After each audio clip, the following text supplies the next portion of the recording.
नमस्कार दोस्तों, स्वागत स्वागत है आपका जीएसआईक्यू एजुकेशन के इस यूट्यूब चैनल पे। तो ये एनसीईआरटी सार संग्रह का एपिसोड जो चल रहा है, जिसमें हम लोगों ने पिछले वीडियो में हम लोगों ने आधुनिक भारत के इतिहास का लगभग हम लोगों ने 10 एपिसोड कर लिया है, ठीक है? जिसमें पिछला वीडियो आप लोगों को एक ओवरव्यू बता देता हूँ कि पिछला वीडियो जो था वो प्रमुख क्रांतिकारी आंदोलन एवं भारत के बाहर जो भारत की आजादी के लिए जो क्रांतिकारी संगठन का जो संगठन संगठन का जो विस्तार किया गया था उसके बारे में हम लोगों ने पिछला वीडियो में देखा है। अगर आप लोगों ने उसको नहीं देखा है, जाकर के उसको प्लेलिस्ट के थ्रू जाकर के देख सकते हैं। हम लोगों ने पिछले वीडियो में ये भी कांग्रेस की स्थापना और उससे संबंधित सारे प्रश्नों को हम लोगों ने देखा है। आज हम लोग बहुत ही इंपॉर्टेंट टॉपिक देखेंगे, बंगाल विभाजन एवं स्वदेशी आंदोलन, ठीक है? तो ये हम लोगों का जो आज का जो टॉपिक होगा वो बंगाल विभाजन एवं स्वदेशी आंदोलन होगा। तो स्वदेशी आंदोलन जो है या फिर बंगाल विभाजन है, ये बंगाल विभाजन सबसे पहले क्यों हुआ, ठीक है? और उसके बाद से बंगाल विभाजन जो हुआ उसके बाद से फिर यहाँ बंगाल विभाजन जैसे हो जाता है, फिर स्वदेशी आंदोलन की यहाँ पे शुरुआत होती है। ठीक है, तो कैसे बंगाल विभाजन? तो बंगाल विभाजन चूंकि उस समय हिंदू मुस्लिम जो कि दो मतलब बंगाल एक बहुत बड़ा प्रांत में बटा हुआ था, ठीक है? बटा हुआ नहीं था, बहुत संयुक्त रूप से बंगाल का, जिसमें बिहार, उड़ीसा और बंगाल तीनों एक साथ तीनों क्षेत्र में आते थे। तो क्या हुआ कि मतलब वहां पे हिंदू और मुस्लिम दोनों एक दूसरे को मतलब भारत की स्वतंत्रता की आजादी में वो क्या हुआ कि एक साथ मिल करके लड़ रहे थे। तो फिर अंग्रेजों ने सोचा कि अरे कुछ ना मतलब डिवाइड एंड रूल का तो उनका कॉन्सेप्ट था ही कि फूट डालो और राज करो, तो दोनों को क्या किया जाए कि अलग कर दिया जाए, और अलग कर दिया जाएगा तो दोनों मतलब कमजोर हो जाएंगे। अगर दो मतलब दो चीज जो है, अगर दो कोई भी दो बस मतलब दो अगर मान के चलिए दो लाठी हो गया और दोनों लाठी को अगर एक साथ बांध दिया जाए, ठीक है, तो ज्यादा मजबूत हो गया ना। और फिर क्या किया जाए कि इसको अलग अलग कर दिया जाए। आप लोगों ने वो कहानी भी पढ़ी होगी, ठीक है? फिर अलग अलग कर दिया जाए तो फिर क्या होगा, ये तो कमजोर हो गया ना, ये तो टूट जाएगा ना। तो इसीलिए अंग्रेज क्या करते थे कि मतलब फूट डालो और राज करो की कॉन्सेप्ट अपनाए और बंगाल का विभाजन कर दिया। बंगाल का विभाजन वो बोले कि प्रशासनिक मतलब प्रशासन चलाने में दिक्कत हो रही है, इस वजह से बंगाल का विभाजन किया जा रहा है, लेकिन प्रशासन चलाने में कोई दिक्कत नहीं। तो अंग्रेजों ने राज्य करने की मंशा से और अंग जो मतलब वहां का राष्ट्रवाद की जो भावना है उसको कमजोर करने की जो मंशा थी, इस वजह से क्या किया कि बंगाल विभाजन कर दिया। और बंगाल विभाजन जैसे ही यहाँ पे हुआ, फिर क्या होता है, स्वदेशी आंदोलन स्टार्ट हो जाता है, यानी कि मतलब स्वदेशी अपनाओ विदेशी भगाओ, वो वाला कॉन्सेप्ट वहां पे लागू हो जाता है। वो लोग क्या करते हैं, बहुत सारा होली मनाते हैं। होली किस चीज का? तो जो भी विदेशी मतलब होलिका दहन मनाते हैं, विदेशी जो भी वस्तुएं थी, कपड़े थे, उन सब किसी को एक जगह जमा करके और उसमें आग लगा देते हैं। एक दूसरे को जब मतलब जब बंगाल विभाजन हो जाता है तो एक दूसरे को राखी बांधते हैं। उसी पर रविंद्रनाथ टैगोर जी ने अपना एक मतलब एक गाना गाते हैं कि मतलब अमार सोनार बांग्ला, जो बांग्लादेश का भी राष्ट्रीय नेशनल एंथम है, ठीक है? तो उसी को उसी समय उस गाने की रचना करते हैं, ठीक है? तो देखेंगे इससे महत्वपूर्ण प्रश्नों को, बहुत इंपॉर्टेंट है ये, पूछे जाते हैं, ठीक है? देखते हैं पहला प्रश्न कौन सा है। तो बंगाल विभाजन का जो है किस वायसराय के कार्यकाल में हुआ? तो बंगाल विभाजन लॉर्ड कर्जन ने किया, ठीक है? बंगाल विभाजन कर दिया किसने? तो कर्जन ने कर दिया। ओके, बंगाल विभाजन की घोषणा कब प्रभावी हुई? तो 16 अक्टूबर 1905 को। 20 जुलाई 1905 को बंगाल विभाजन के निर्णय की घोषणा हुई, जिसके विरोध में 7 अगस्त 1905 को कलकत्ता के टाउन हॉल में स्वदेशी आंदोलन की आरंभ हुआ। और इसी बैठक में ऐतिहासिक बहिष्कार प्रस्ताव भी स्वीकृत हुआ था। बंगाल का विभाजन मुख्यतः किस उद्देश्य से किया गया था? तो बंगाली राष्ट्रवाद की भावना को दुर्बल करने के लिए। वहां राष्ट्रवाद की चेतना आ चुकी थी कि भाई अब अंग्रेज हमको लूट रहे हैं और इनको दूर करना जरूरी है, इसी वजह से। ओके, नेक्स्ट देखेंगे यहाँ पे कि बंगाल विभाजन जो है वो मतलब कैसे किया गया। तो 1905 में जो हुआ था, तो एक तरफ पश्चिमी बंगाल कर दिया गया और दूसरी तरफ पूर्वी बंगाल, यानी कि जिससे पश्चिमी बंगाल में कौन कौन से थे? तो बंगाल, बिहार, उड़ीसा, ठीक है, तीन प्रांत थे, जिसमें से हिंदू जनसंख्या जो था वो बाहुल्य था बंगाल, बिहार, उड़ीसा में। और पूर्वी बंगाल जो था वो पूर्वी बंगाल प्लस असम में कर दिया गया उसको, ठीक है? तो पूर्वी बंगाल में पूर्वी बंगाल प्लस असम था, जिसमें मुस्लिम जनसंख्या बाहुल्य क्षेत्र था। ओके, आगे देखते हैं कि वंदे मातरम किस आंदोलन के दौरान भारतीय राष्ट्रीय आंदोलन का प्रेरक गीत बना? तो स्वदेशी आंदोलन का प्रेरक गीत बना।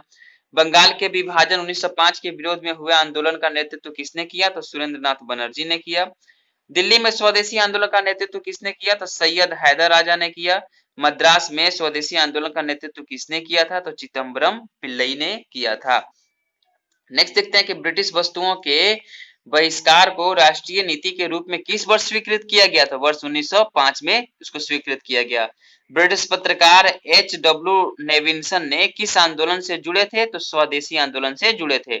16 अक्टूबर 1905 को बंगाल में शोक दिवस मनाया गया। रविंद्रनाथ टैगोर के सुझाव पर संपूर्ण बंगाल में इस दिन को राखी दिवस के रूप में मनाया गया था।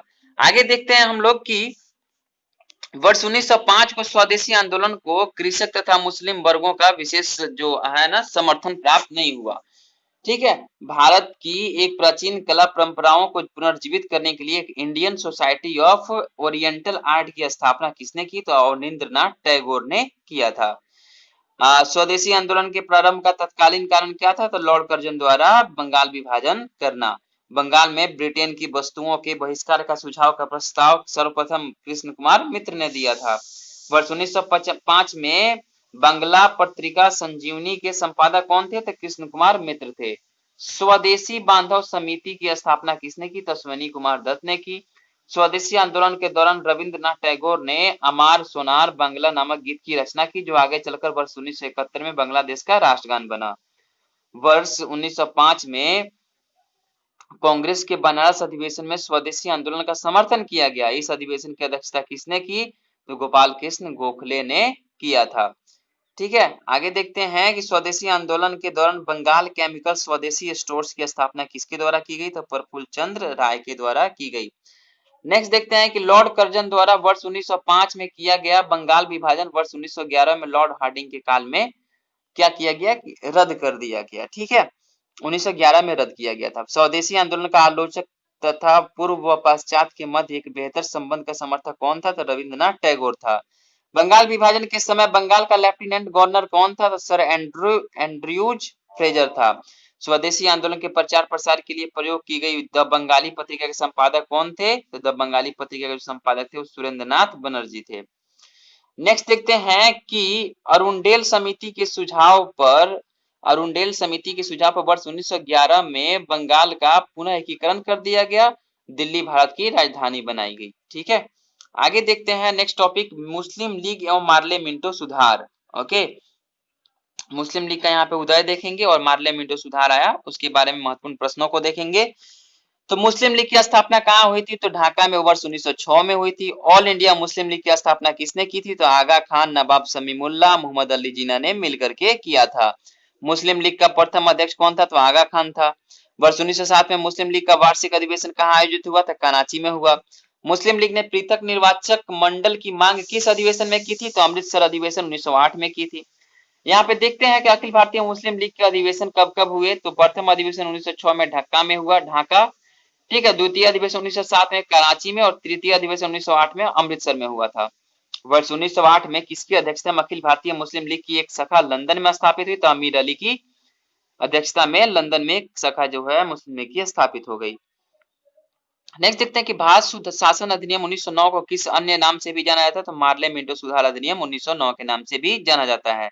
किस अधिनियम के द्वारा मुसलमानों के लिए पृथक निर्वाचन प्रणाली की व्यवस्था की गई? तो भारत शासन अधिनियम 1909 के द्वारा अंग्रेजों के लिए अंग्रेजों नहीं, मुसलमानों के लिए पृथक निर्वाचन प्रणाली की व्यवस्था की गई। इंडियन काउंसिल एक्ट 1909 में किस प्रकार के प्रतिनिधित्व की व्यवस्था की गई थी? तो सांप्रदायिक प्रतिनिधित्व की व्यवस्था की गई थी। नेक्स्ट देखते हैं कि 1909 ईस्वी के सुधार बिल में पृथक निर्वाचन को स्वीकार कर लिया गया। यहीं से द्विराष्ट्र यानी कि टू नेशन थ्योरी की अवधारणा का प्रारंभ माना जाता है। ठीक है, यहीं से वो मतलब द्विराष्ट्र का यहीं से थ्योरी माना जाता है। याद रखना कि जब पृथक निर्वाचन क्षेत्र बनाकर हम ऐसे घातक बीज बो रहे हैं जिसकी फसल बहुत कड़वी होगी, यह कथन किसके द्वारा कहा गया? तो वायसराय मिंटो के द्वारा कहा गया। गवर्नर जनरल की कार्यकारिणी में भारतीय सदस्य को नियुक्त करने का प्रावधान किस अधिनियम में किया गया? तो मार्ले मिंटो सुधार अधिनियम 1909 में किया गया। नेक्स्ट देखते हैं कि गवर्नर जनरल की कार्यकारिणी में नियुक्त होने वाले प्रथम भारतीय कौन थे? तो सत्येंद्रनाथ सिन्हा थे। सत्येंद्रनाथ सिन्हा गवर्नर जनरल की कार्यकारिणी परिषद के पहले भारतीय सदस्य बने। सत्येंद्रनाथ सिन्हा को बिहार और उड़ीसा का गवर्नर बनाया गया। संपूर्ण ब्रिटिश शासन के दौरान इतने ऊंचे पद पर पहुंचने वाले वे एकमात्र भारतीय थे। ओके, नेक्स्ट देखते हैं कांग्रेस के दो गुटों का प्रमुख नेता। उदारवादी में देखेंगे जो नरम दल के नेता थे, और एक उग्रवादी जो थे यानी गरम दल के नेता। तो दादा भाई नेहरूजी थे उदारवाद में, सुरेंद्र नाथ बनर्जी थे, फिरोज शाह मेहता थे, गोपाल कृष्ण गोखले थे, और वहीं उग्रवादी में बाल गंगाधर तिलक का नाम आता है, विपिन चंद्र पाल का था, लाला लाजपत राय का, और अरविंद घोष जैसे क्रांतिकारियों का नाम आता है। नेक्स्ट देखते हैं कि भारतीय राष्ट्रीय कांग्रेस पर प्रार्थना याचना तथा विरोध की राजनीति करने का आरोप किसने लगाया? तो बाल गंगाधर तिलक ने, यानी कि ट्रिपल पी। मैंने पिछले भी वीडियो में शायद बताया था मैंने आपको, ट्रिपल पी। सबसे पहले पिटीशन देंगे, ठीक है, मतलब प्रार्थना करेंगे, फिर सॉरी आवेदन देंगे, फिर प्रेयर करेंगे, प्रार्थना करेंगे, जब नहीं मानेगा तो फिर हम विरोध करेंगे, प्रोटेस्ट करेंगे। ओके, तो ये बाल गंगाधर तिलक ने ऐसा आरोप लगाया है। शेर पंजाब के नाम से प्रसिद्ध कौन था? तो शेर पंजाब कौन थे? तो लाला लाजपत राय थे। बाल गंगाधर तिलक को अशांति का जनक किसने किया? तो वैलेंटाइन सिरोल ने बाल गंगाधर तिलक को अशांति का जनक कहा था। वर्ष 1908 में 6 वर्ष की कारावास की सजा किस स्वतंत्रता संग्राम सेनानी को दी गई थी? तो 1908 में जो 6 वर्ष की जो सजा है वो बाल गंगाधर तिलक को दी गई थी। भारत के स्वतंत्रता आंदोलन के प्रारंभिक दौर में उग्रवादी विचारधारा से क्या आशय है? तो उग्रवादी विचारधारा से आशय यही है कि संवैधानिक साधनों एवं याचिकाओं के स्थान पर आक्रामक साधनों से स्वशासन प्राप्त करना। महाराष्ट्र में गणपति उत्सव किसने प्रारंभ किया था? तो बाल गंगाधर तिलक ने महाराष्ट्र में गणपति उत्सव प्रारंभ किया था।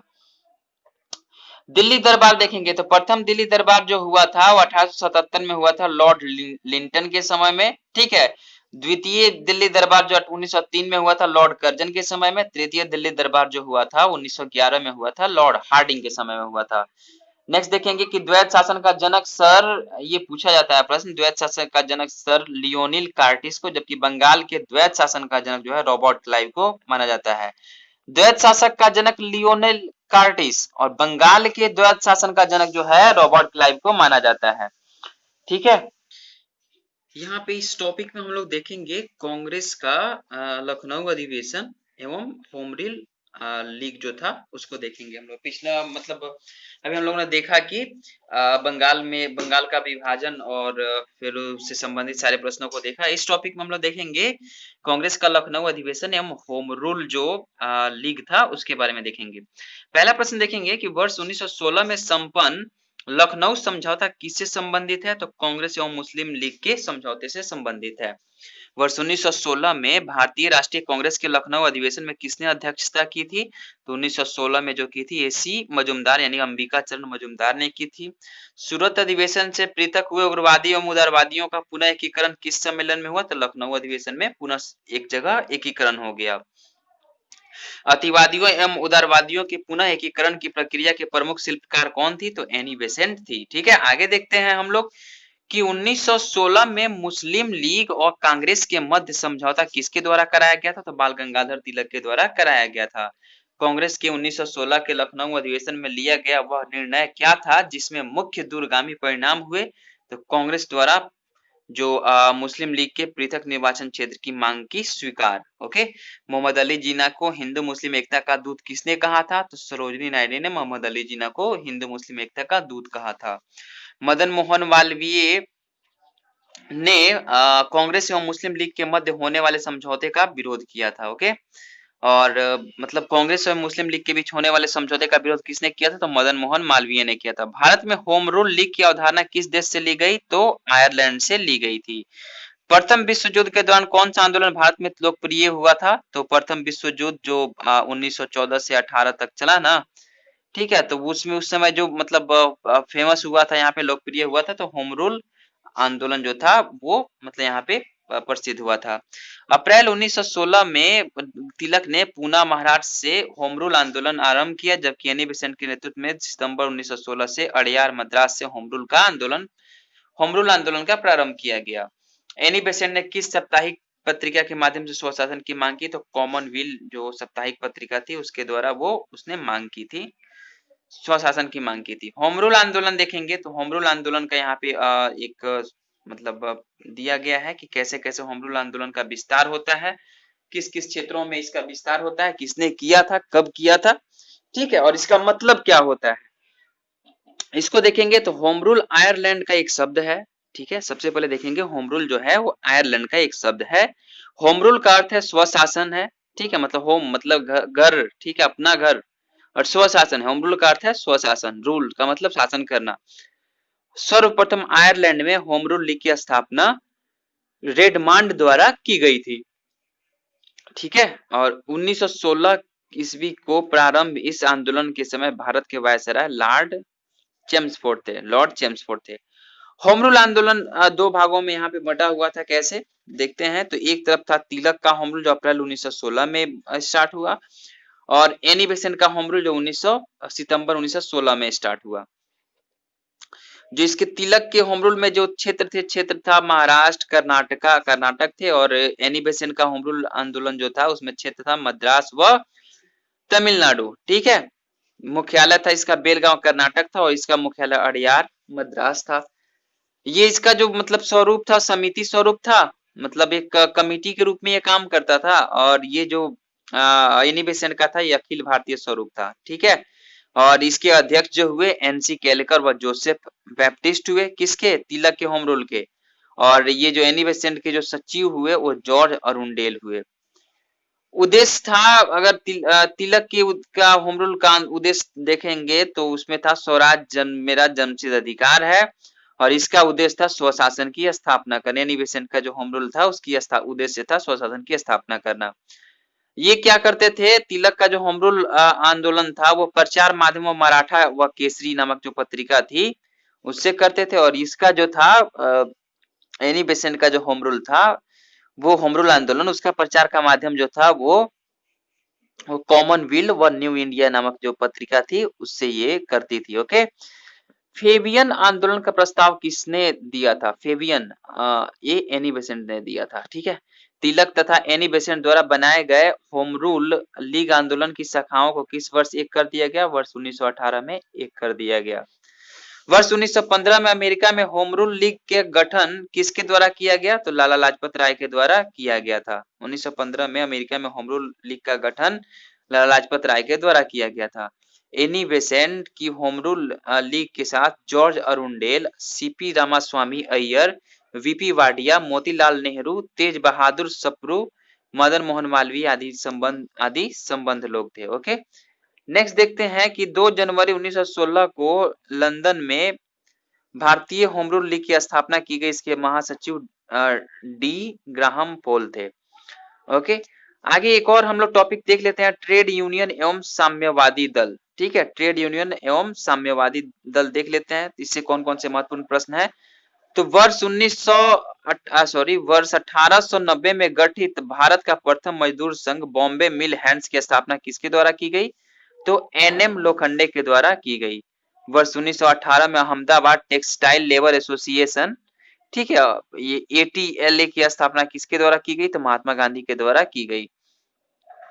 नेक्स्ट देखेंगे, गांधी जी ने अहमदाबाद टेक्सटाइल लेबर एसोसिएशन से ट्रस्टशिप का सिद्धांत प्रतिपादित किया। इसके अनुसार जो पूंजीपति जो होते हैं वो मजदूरों के हितों की रक्षा करने वाला ट्रस्टी होता है, न कि मालिक होता है। All India trade union AITUC की स्थापना कब हुई थी, तो वर्ष 1920 में मुंबई में हुई थी। ऑल इंडिया ट्रेड यूनियन के संस्थापक कौन थे, तो एनएम जोशी जो थे वो all India trade union congress के संस्थापक थे। नेक्स्ट देखेंगे कि Lala Lajpat Rai all India trade union congress के प्रथम अध्यक्ष थे। वर्ष 1929 में नागपुर में संपन्न all India trade union Congress की अध्यक्षता किसके द्वारा की गई, तो जवाहरलाल नेहरू के द्वारा की गई। वर्ष 1947 में स्थापित Indian national trade union congress INTUC की प्रथम अध्यक्षता किसके द्वारा की गई, तो वल्लभ भाई पटेल के द्वारा की गई। रूस में कम्युनिस्ट इंटरनेशनल की स्थापना किस वर्ष की गई, तो मार्च 1919 में की गई। प्रमुख कारखाना अधिनियम यहाँ पे देखेंगे कि कारखाना अधिनियम कब बना था, और मतलब उसका जो गवर्नर जनरल उस समय कौन थे। तो एक तरफ कारखाना अधिनियम और एक तरफ गवर्नर जनरल है। तो कारखाना अधिनियम 1881 जो है लॉर्ड रिपन के समय में बना था। कारखाना अधिनियम जो 1891 है वो लॉर्ड लैंसडाउन के समय में बना था। कारखाना अधिनियम 1911 है लॉर्ड हार्डिंग द्वितीय। कारखाना अधिनियम 1922 लॉर्ड रेडिंग। कारखाना अधिनियम 1934 लॉर्ड विलिंगटन, और कारखाना अधिनियम 1944 लॉर्ड वेवेल। नेक्स्ट देखेंगे यहाँ पे कि 1927 में सर्वप्रथम भारत में 1927 में भारत में सर्वप्रथम 1 मई को मजदूर दिवस यानी कि लेबर डे मनाया गया, जो भारत में मजदूरों की बढ़ती हुई राजनीतिक चेतना का सूचक था। कम्युनिस्ट इंटरनेशनल के सदस्य कम्युनिस्ट इंटरनेशनल के सदस्य बनने वाले प्रथम भारतीय कौन थे? तो मानवेंद्र नाथ राय थे। एन.एम. रॉय के सहयोग से ताशकंद में भारतीय कम्युनिस्ट पार्टी की स्थापना किस वर्ष की गई? तो 17 अक्टूबर 1920 को की गई। पहली साम्यवादी कांग्रेस कॉन्फ्रेंस का आयोजन कहाँ किया गया? तो कानपुर में किया गया, 26 दिसंबर 1925 को किया गया। कानपुर षड्यंत्र मुकदमा वर्ष 1924 में ब्रिटिश सरकार द्वारा किस आंदोलन के नेताओं के विरुद्ध चलाया गया? तो साम्यवादी नेताओं के साम्यवादी आंदोलन के दौरान इसको चलाया गया, यानी कम्युनिस्ट जो मूवमेंट था उसके विरुद्ध चलाया गया। वर्ष 1940 में रेडिकल डेमोक्रेटिक पार्टी की स्थापना किसके द्वारा की गई? तो एम.एन. रॉय के द्वारा की गई। क्रांतिकारी साम्यवाद दल की स्थापना वर्ष 1934 में किसके द्वारा की गई? तो सौम्येंद्र नाथ टैगोर के द्वारा की गई। सौम्येंद्र नाथ टैगोर। ओके। 1939 में भारतीय बोल्शेविक पार्टी की स्थापना किसके द्वारा की गई? तो एन दत्त मजुमदार के द्वारा की गई। यहाँ पे देखेंगे कि ब्रिटिश भारत में महत्वपूर्ण गठित आयोग जो है और उनके मतलब वर्ष दिया गया है। आयोग किस वर्ष आया था? गवर्नर जनरल कौन थे? संबंध क्या था? फ्रेजर आयोग 1902 में आया था। लॉर्ड कर्जन गवर्नर जनरल थे और इसका संबंध पुलिस सुधार से संबंधित था। हंटर आयोग जो था वो हंटर आयोग जो 1919 में आया था। लॉर्ड चेम्सफोर्ड उसके गवर्नर जनरल थे और पंजाब में अशांति के कारण जो उत्पन्न हुई थी उसको संबंधित ये था। बटलर आयोग 1927 में लॉर्ड इरविन ने भारतीय रियासतों के साथ संबंध को मतलब जोड़ संबंध के संबंधित ये ये बटलर आयोग 1927 में आया था। लिनलिथगो आयोग जो 1928 में आया था लॉर्ड इरविन के द्वारा आया था, भूमि सुधार से संबंधित था ये। मैक्सवेल ब्लूमफील्ड आयोग जो था लॉर्ड इरविन से संबंधित था, बारदोली में लगान वृद्धि की जांच से संबंधित था। हिटले आयोग जो था वो आपको हिटले आयोग 1929 में आया था। लॉर्ड इरविन उस समय के गवर्नर जनरल थे और श्रम से संबंधित था। सप्रू आयोग जो 1935 में तेज बहादुर सप्रू। लॉर्ड विलिंगटन इस गवर्नर जनरल थे और बेरोजगारी से संबंधित था। क्लाइड आयोग जो था 1940 में आया था। लिनलिथगो जो थे वो गवर्नर जनरल थे और तेभागा आंदोलन से ये संबंधित था। नेक्स्ट है कि भारत में औद्योगिक कार्यशालाओं व भारत में औद्योगिक कार्यशालाओं व बगीचों में जो है वो श्रम की स्थिति को सुधार हेतु हिटले आयोग का गठन किया गया था। ये फैक्चुअल इंफॉर्मेशन है। चलिए आज की वीडियो में इतना ही हम लोग कर रहे हैं, फिर मिलते हैं नेक्स्ट वीडियो में। महात्मा गांधी एवं उनके प्रारंभिक आंदोलन कौन कौन से हुए, ठीक है, उनका परिचय देखेंगे। महात्मा गांधी से प्रश्न पूछे जाते हैं, कैसे उन्होंने मतलब देश की स्वतंत्रता संघर्ष में भूमिका निभाई, किस तरह से आंदोलन किए, कैसे उनके आंदोलन सफल हुए, कौन से आंदोलन असफल हुए और कैसे कैसे वो आगे काम करते हैं इंडिया के लिए, तो उसको भी हम लोग देखेंगे, ठीक है। और आज की वीडियो में इतना ही। I hope